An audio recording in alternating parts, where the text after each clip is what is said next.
एक शहर में कालू नाम का एक चोर रहता था।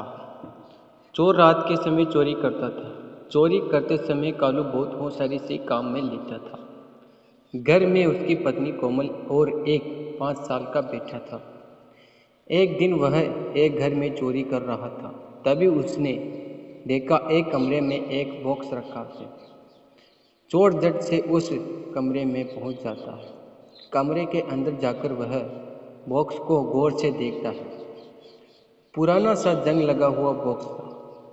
चोर सोचता है, इसमें क्या होगा कबाड़ा। इसे खोलने के चक्कर में घर वाले जाग जाएंगे तो बहुत मार पड़ेगी। कालू वापस चल देता है, लेकिन जैसे ही दरवाजे के पास पहुंचता है उसके मन में फिर से लालच जाग जाता है। वह दौड़कर बक्से के पास जाता है। तभी उसकी नज़र उस पर लटक रहे भारी भरकम पुराने ताले पर पड़ जाती है।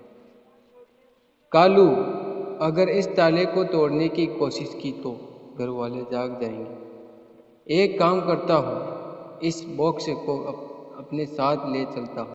यह सोचकर कालू बॉक्स को अपने साथ घर लेकर आ जाता है। घर पहुंचकर कालू बाकी चोरों का माल एक और रख देता है। सबसे पहले वह उसके बॉक्स को खोलने लगता है। बहुत देर मेहनत करने के बाद जब बॉक्स खुलता है तो उससे एक बड़ी सी किताब निकलती है। उसे देखकर कालू माथा पीट लेता है। कालू, हे भगवान, इस रद्दी से क्या होगा? इतनी मेहनत करवा दी, इससे तो कोई कबाड़ा भी नहीं होगा। कालू किताब को निकाल कर फेंकने लगता है। वह सोचता है, चलो संदूक और ताले को कबाड़ी को बेच देता हूँ। तब वह देखता है कि किताब पर लिखा था, किस्मत बदलनी है तो किस्मत बदलनी है तो पढ़ो। यह देखकर कालू रुक जाता है और किताब को पढ़ने बैठ जाता है। किताब के पहले पेज पर लिखा था, तेरी 3 इच्छाएं पूरी कर दूंगी, लेकिन इच्छा के बदले कीमत चुकानी पड़ेगी। कालू अगला पेज पलटता है। उस पर लिखा था, इस किताब को जहाँ से लाया है वहीं रखा, नहीं तो बर्बाद हो जाएगा। ठीक उससे सामने पेज पर लिखा था, अपनी इच्छा बता, लेकिन कीमत चुकाने के लिए तैयार रहना। कालू पेज पलटा। उस पर लिखा था, धन चाहिए है, स्त्री चाहिए, अमर होना चाहता है। कालू सोचता है, पैसा तो कितना भी कमा लूँ, लेकिन अमर हो जाऊँ। वह अमर होने पर उंगली रखता है। फिर वह अगला पेज पलटता है। उस पर लिखा था, तेरी इच्छा पूरी हो गई, तू अमर हो गया। दूसरी इच्छा के लिए पेज पलट। कालू दूसरा पेज पलटता है।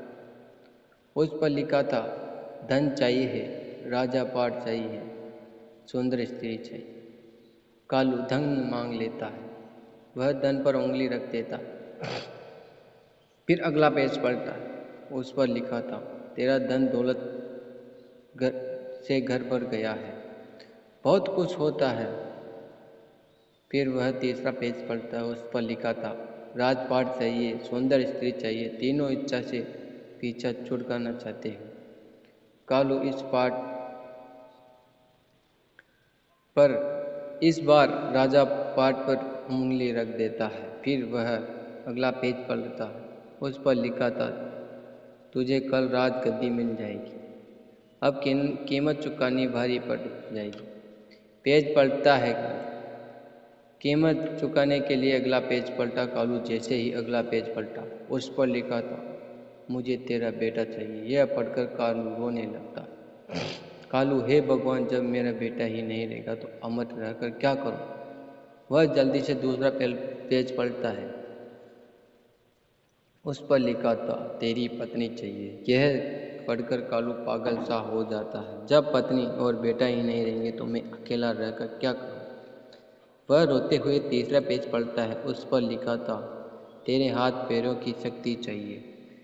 यह पढ़कर वह देखता है उसके हाथ पैर नहीं रहे। कालू की आंखें से आंसू बह रहे थे। जब पत्नी, बेटा और शरीर ही साथ नहीं रहेगा तो जीवन रहकर इस धन और राजता का क्या करूँगा। वह ज़ोर ज़ोर से चिल्लाने लगता है, मुझे कुछ नहीं चाहिए, मुझे कुछ नहीं चाहिए। तभी उसकी पत्नी उसे नींद से जगाती है। क्या हो गया, आप ठीक तो हो? कालू, वो बक्सा और किताब कहाँ है, उसे फेंक दे। पत्नी, कौन सा बक्सा और कौन सी किताब? कल तो तुम चोरी करने गए ही नहीं, रात भर सोते रहे। मैंने पहले भी कई बार गलत काम करने से मना किया है, लेकिन आपको तो चोरी के अलावा कुछ सूझता ही नहीं। कालू, मैं अब कभी चोरी करने नहीं जाऊंगा। मेहनत से पैसा कमाऊंगा, नहीं तो तुम दोनों को कोई छीन लेगा। अगले दिन से कालू रिक्शा किराए पर चलने लगा। उसकी पत्नी और बेटा बहुत खुश हुए।